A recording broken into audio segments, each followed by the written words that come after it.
tienen, juntamente con al padre Contardi, pero también al abad Caronti, que era el visitador apostólico, porque la congregación estaba intervenida en cierta manera por la Santa Sede, y los motivos para explicar eso los van a encontrar en mi libro La Iglesia es Caridad. Hacían difícil, ¿no es cierto?, la apertura de nuevas casas. Entonces, dos cartas fundamentales que tenemos que conocer es la dirigida al padre Contardi, donde le dice que va a venir acá a Sáenz Peña, y la otra dirigida al abad Caronti, donde describe la situación de Sáenz Peña con esa famosa carta también, con ese contenido que dice que la gente muere como perros, sin religión, está la sinagoga, todos vienen a buscar la riqueza del oro blanco. Entonces, esas expresiones que pueden ser un poco duras, tenían como objetivo arrancarle el permiso también al abad Caronti para la apertura de Sáenz Peña. Cuando lo envía, entonces, cuando le envía la carta en febrero del 37 al padre Contardi, allí le dice: mira, vas a Sáenz Peña y vas a tener que hacer todo: la iglesia, el oratorio, que sería el grupo de jóvenes, y el instituto. Yo me tomo de esa expresión escrita en febrero de 1937 para decir que el plan de un instituto dirigido a los muchachos, a los varones, ya estaba en la mente del fundador. Como sabemos, el padre Enrique Contardi no estaba muy entusiasmado sea de venir a Sáenz Peña. Eso no quitó en nada su generosidad, sino las dificultades.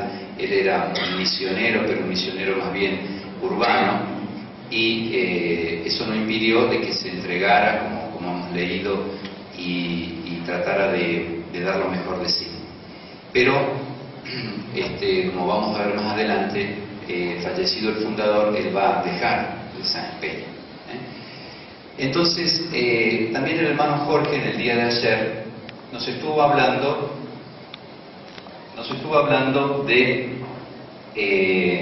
este otro sacerdote, el padre José Duto, que hacía las veces de ecónomo aquí en la Argentina. Ustedes saben que cuando Don Leone vino, tanto el Brasil, Uruguay como la Argentina constituían una sola, diríamos, jurisdicción para las comunidades. Y lo tenían al padre Zanocchi, que había venido en el 21 y que se había establecido en Victoria como superior. Y el padre Duto fue el que hacía más bien de ecónomo. Y el otro sacerdote que formaba una especie de triunvirato, que después servirá a Don Orione cuando vuelva a Italia para acompañar y sostener las actividades aquí en Argentina, Brasil y Uruguay, era el padre Di Salvatore, que era el maestro de novicios. Los tres son aquellos que, mientras Don Orione no estuvo y después fallecido, condujeron y desarrollaron las actividades aquí en Argentina. La propuesta que hice en las dos jornadas anteriores está basada en la reconstrucción epistolar que estas tres personas mantenían con Don Orione, porque cada uno le contaba a Don Orione desde su rol qué se estaba haciendo, cuáles eran las dificultades, cuáles eran los permisos. Entonces, nosotros somos privilegiados porque tenemos las cuatro cartas, cuatro actores bajo nuestros ojos, reconstruyendo la historia, porque, como decía el hermano Jorge también ayer, le contaban de todo, le abrían el alma. Y lo que quiero compartir con ustedes, que también se dijo ayer, que el padre José Duto contó que Don Orione le confió que el nuncio José Fieta y el presidente de la República, Agustín Justo, le habían ofrecido el cuidado espiritual de todo el Chaco argentino con una prelatura, con la condición de que se destinase al menos 12 sacerdotes. No sé si ustedes saben, una prelatura es una diócesis, pero que no estaría a cargo de un obispo, sino de alguien que hace sus veces. Entonces, ya la intención del nuncio como del presidente Justo, estaba la idea de que tanto Chaco como Formosa constituyesen una prelatura a cargo de Don Orione. ¿Qué hubiese sido la historia si aceptaba? Bueno, eso conversábamos ayer con Jorge. De tal manera que el que lo desalienta a aceptar es José Duto. Él le dice, no, mire, no nos da en criollo sería, no nos da el cuero, no podemos 12 sacerdotes, ¿de dónde lo sacamos? Entonces don Orione arregló seguido y dice, tenés razón. Y es cuando él rechaza ese ofrecimiento y envía al padre con él. Esto lo digo porque lo voy a mencionar en un ratito más con diríamos un estado quizás de amargura o de culpa que va a quedar en José Duto, en el que lo desanimó a don Orione. Vamos a recordar algunos pasos de los que se desarrollaron en el 1938. Don Orione ya se había ido a Italia. Aquí estaba más consolidado el apostolado parroquial, y entonces en un día, cuenta el padre Tesari, le dice, dice, ¿por qué no vas a ver qué hay después de la vía? Ellos estaban ahí, no estaba construido el templo, la parroquia San Roque, y entonces el padre Tesari cruza la vía. Algunos testigos que están aquí presentes, no de esa época, sino de años posteriores, me han dicho que esto era un monte, que el ensanche era una cosa medio inhóspita, así que era como irse a más allá. Y entonces el padre Tesari viene y encuentra, que a mí me gustaría saber dónde quedaba exactamente, la quinta del doctor Taboada, que era un paraguayo, debe haber estado no muy lejos de acá, y entonces él le pide si pueden empezar a celebrar la misa.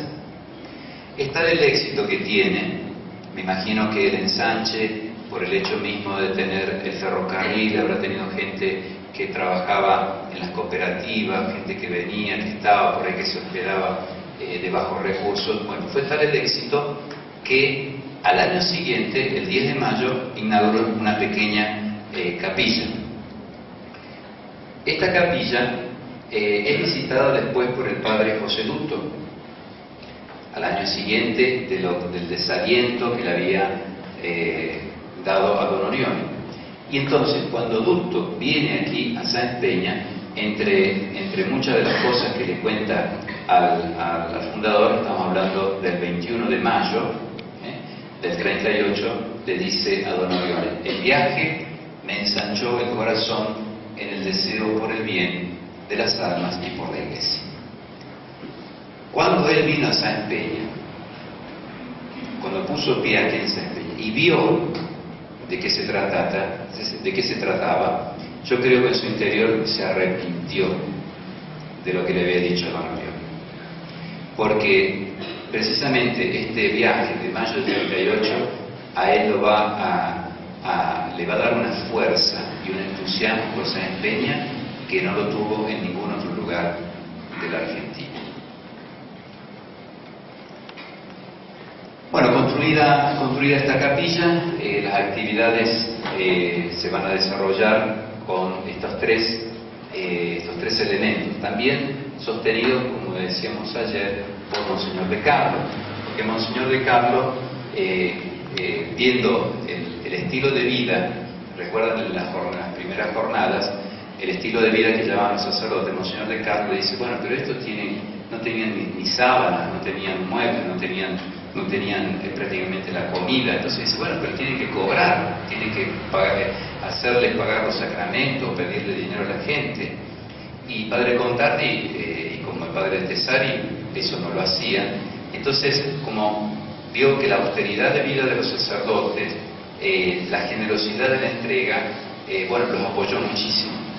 Y entonces, Monseñor de Carlo les va a pedir a ellos, no tuvo mucho que insistir, porque la actividad de promoción social es algo característico de nuestro carisma, no tuvo que insistir mucho, y se abrió entonces. En lo que era la quinta de Taboada, que pasó primero a ser una capillita con chapas, y después se va a construir la iglesia que vamos a ver a continuación, les pidió que le dieran el catecismo a los chicos de esta zona y abriesen un taller vicentino de la Sociedad de San Vicente de Paul. Creo, no estoy seguro, aquí en la parroquia hubo 3 talleres vicentinos. La presencia de